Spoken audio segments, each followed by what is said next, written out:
Hey guys, Congressman Murphy here. We're doing another segment of Making Sense in Congress. I have my good friend and colleague, Representative French Hill from the 2nd District of Arkansas with me today. Welcome, French. Thank you for doing this. The chairman has had a long history of banking, started Delta Bank and was the CEO and president for many, many years. Also served George W. Bush in the White House as the executive secretary of the President's Economic Policy Council. He did that at age 34. Amazing, controlling all of that particular policy. And then has represented Arkansas's 2nd Congressional District since 2015.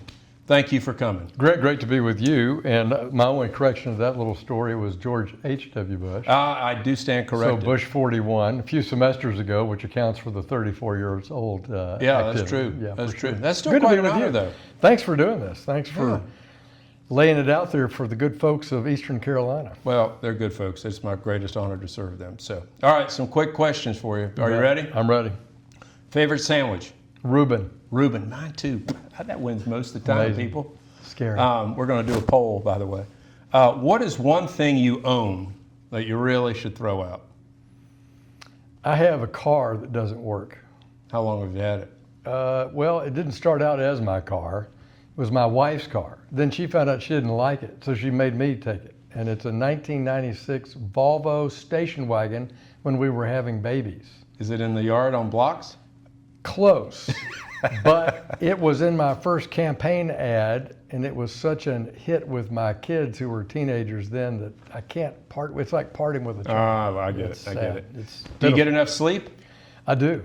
That's good. I'll tell I you can what. sleep standing up in an elevator. I sleep whenever I need sleep. There's a lot of information about the importance of sleep as far as keeping our brain healthy. A lot of that. If you could get to listen to one song the rest of your life, which one would it be?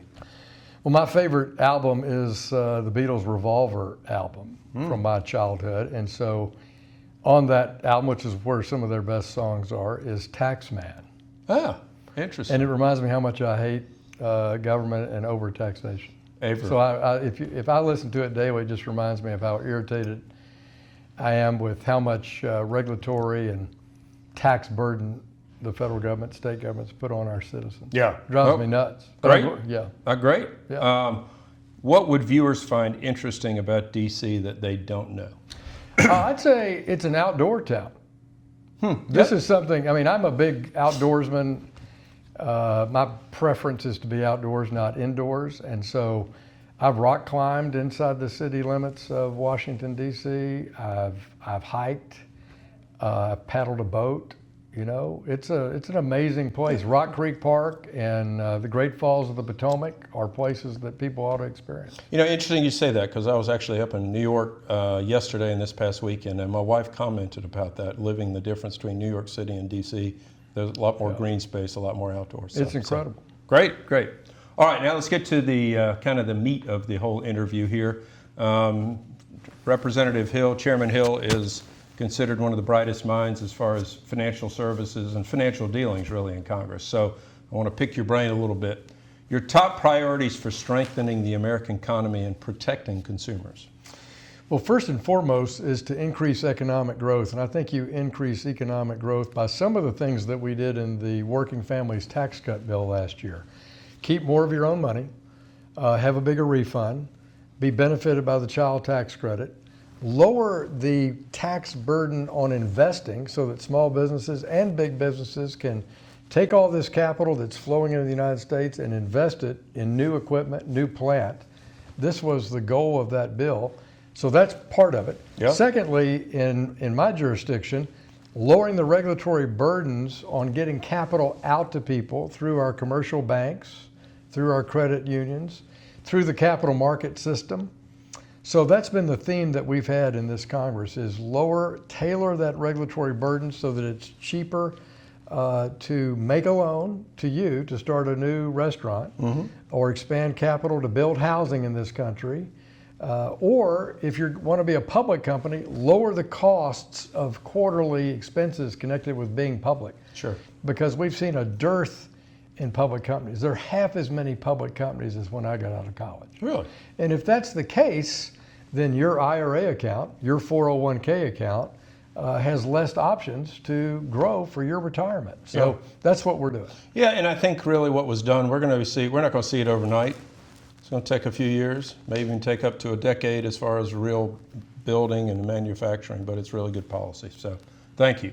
All right, digital assets. Yeah. Digital assets are kind of a big black box, I think, for a lot of individuals just because they don't understand. Give us the 1 minute on digital assets for dummies. So when we me. talk about digital assets, some people refer to it as crypto. And when people say crypto, what do they mean? Do they mean a goofy meme coin like Dogecoin, or a potential long-term asset like Bitcoin for some, or what? So when people say digital assets or crypto, it's confusing to a lot of people.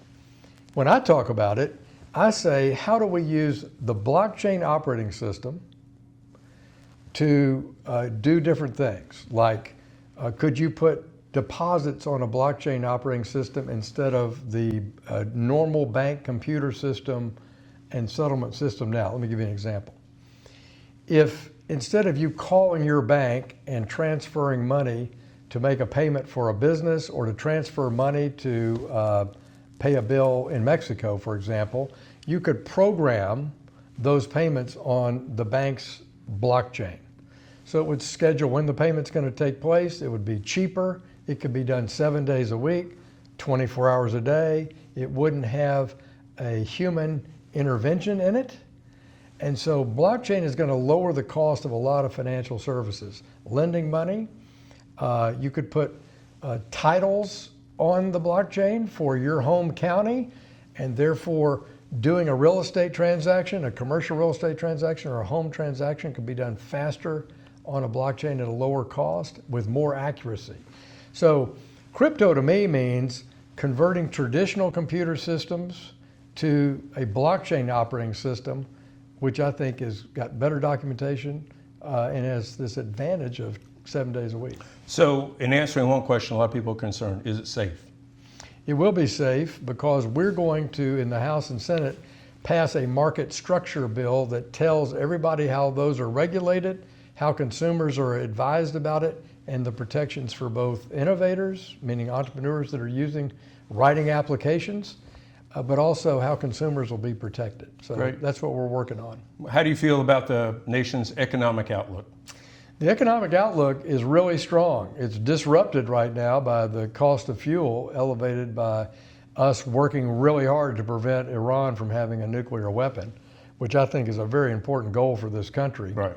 I wish in the 1990s, Bill Clinton had prohibited North Korea from getting a nuclear weapon. Mm-hmm. He had the chance at doing it, it didn't happen. So now we have a rogue state there that's a satellite of China with a nuclear weapon.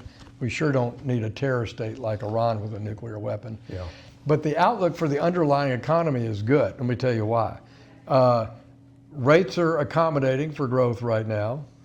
The labor market is very healthy, including for people young coming out of their careers. Our workforce participation at people under 55 years old is really high right now. And productivity is gaining. And this is before the benefits, I think, of some of this computer technology we talked about, like blockchain, or how companies using artificial intelligence might help their worker productivity, or all the $18 trillion that Trump has negotiated for that's coming into the U.S. So productivity right now is probably at a 20-year high and growing. And I think you'll see higher productivity with those big capital investments from outside the U.S. So finally, how do we promote accountability and transparency within our financial system? Well, first and foremost, you've got to have Congress doing its oversight job. I say this all the time. In the Financial Services Committee, one of the groups we oversee is HUD, the Housing and Urban Development Department.